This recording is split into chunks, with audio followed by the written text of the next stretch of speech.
Assalomu alaykum qadrli kanalimiz kuzatuvchilari, e'tiboringiz markazida yana O'zbek MMA kanali. Qadrli do'stlar, hozirgi dasturimizda UFC va MMA olamida ro'y berayotgan eng so'nggi yangiliklar to'g'risida batafsil gaplashamiz. Qadrli do'stlar, bugungi dasturimizni boshlashdan oldin, agarda siz kanalimizda yangi bo'lsangiz, albatta kanalimizga obuna bo'lib qo'ying. Bundan tashqari, mana shu roligimiz tarqalishi mehnatlarimiz besamar ketmasligi uchun like bosib qo'yishni unutmang. Biz esa bugungi dasturimizni boshladik. Dana White Yan Garida Makhachev bilan jang qilish imkoniyati boshqa hech qachon bo'lmaydi. Yan Machado Garyning Islam Makhachevga qarshi chempionlik jangidagi mag'lubiyatidan bir hafta o'tgan bo'lsa-da, Dana White irlandiyalik yarim o'rta vazn vakilini tanqid qilishdan to'xtamayapti. UFC rahbarining so'zlariga ko'ra, u raqibiga haddan tashqari hurmat bilan munosabatda bo'lgan. Uning gaplari: "Sen butun umring davomida harakat qilgan imkoniyatingni qo'lga kiritasan. Keyin 5 raundlik jangga chiqib, raqibing bilan quchoqlashasan, qo'l berib ko'rishasan. Shunchaki u boshqa hech qachon bunday imkoniyatga ega bo'lmasligi mumkin va ehtimol u boshqa hech qachon Islom bilan jang qilish imkoniyatiga ega bo'lmaydi." Makhachev faoliyatining oxirida barcha davrlarning eng buyuk jangchilari qatoriga kiradi. Agar umuman eng buyuk jangchi bo'lmasa, har bir soniyada muhim bo'lgan raundda 5 daqiqa vaqting bor.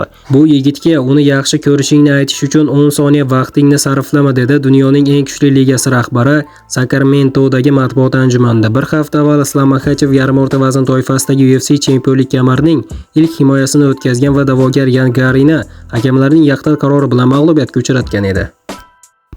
Faqatgina u meni ojiz qoldirgan. UFC afsonasi Habibga qarshi jang haqida fikr bildirdi. Ularning jangi ma'lumot uchun 2017-yil 30-dekabr kuni UFC 219 turniri doirasida bo'lib o'tgan va o'shanda Habib hakamlarning yaqtin qarori bilan g'alaba qozongan edi.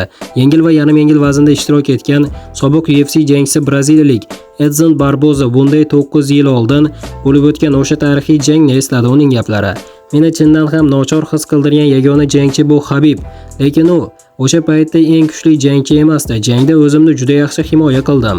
O'sha janggacha parterda hech kim mening ustimdan hukmronlik qilmagandi, ammo esimda, parterga tushishimiz bilanoq o'rnimdan turishga uringanimda u bunga yo'l qo'ymagandi. Boshqa tomonga ketish uchun qo'llarimni tortib olmoqchi bo'ldim. U esa yana shu yerda edi.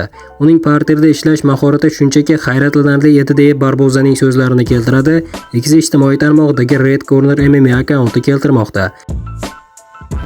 Bu paytda bo'lsa Max Holloway Islam Makhachevga qarshi chempionlik jangi uchun tayyor. Islam Makhachevning ikkita chempionlik kamarini namoyish etgani uchun tanqid qilgan Max Holloway rossiyalikka tegishli UFC yarim o'rta vazn toifasidagi chempionlik kamari uchun jang qilmoqchi. Bu haqida amerikalik jangchi o'zining YouTube kanalida e'lon qilgan videoda kelgusi rejalari haqida gapirar ekan ma'lum qildi. "Keyin nima bo'ladi? Menga bu savolni doim berishadi va rostini aytsam bilmayman. Sizga ham hozir aniq javob bera olmayman. Kelajakda nima bo'lishini bilmayman. Konor men haqimda gapirayotganini, meni chaqirayotganini va kelasi yil jang qilmoqchi ekanini ko'ryapmiz. Men tayyorman, lekin UFC nima istayotganini bilmayapman. Har qanday holatda ham men shu yerdaman va aytilgan paytda ham jangga tayyor bo'laman. Agar kelasi yili berilajak raqib Konor bo'lsa, bu a'lo. Agar bu qaysidir vazn toifasida chempionlik jangi bo'lsa, yana ham zo'r. Men yarim o'rta vaznga ko'tarildim. Yarim o'rta vazn chempioni yoki uning jamoasi mening gaplarimdan norozi bo'libdi. Bu meni hayron qoldirdi. Chunki men hech qanday hurmatsizlik qilmagandim. Shunchaki ko'pchilik o'ylagan narsani ovoz chiqarib aytdim. Endi men yomon odammanmi?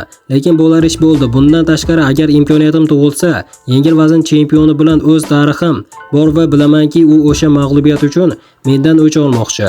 Shunday ekan, agar menga ushbu vazn toifasidagi istalgan birida chempionlikni jangi taklif qilishsa, men tayyorman. Agar yana Conor McGregor bilan jang taklif qilishsa, shartnomani imzolash uchun yuboring", dedi Max Holloway. Eslatib o'tamiz do'stlar, joriy yilda Max Holloway ikkita jang o'tkazdi. Mart oyida yengil vazn toifasida Charles Oliveiraga qarshi kechgan bahsda hakamlarning yaqin qarori bilan mag'lub bo'lib, BMF kamarini boy berdi.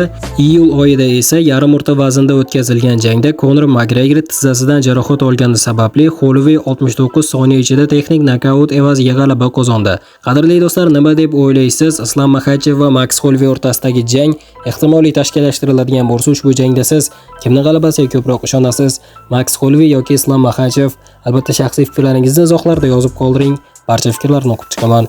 Mana do'stlar, bugungi videoda yetkazmoqchi bo'lgan yangiliklarimiz mana shulardan iborat edi. Video yoqqan bo'lsa like bosishni unutmang. Keyingi dasturlarimizda ko'rishguncha xayr, o'zingizni ehtiyot qiling. O'zbek MMA kanalimizdan uzoqlashmang. Tez orada ko'rishguncha do'stlar.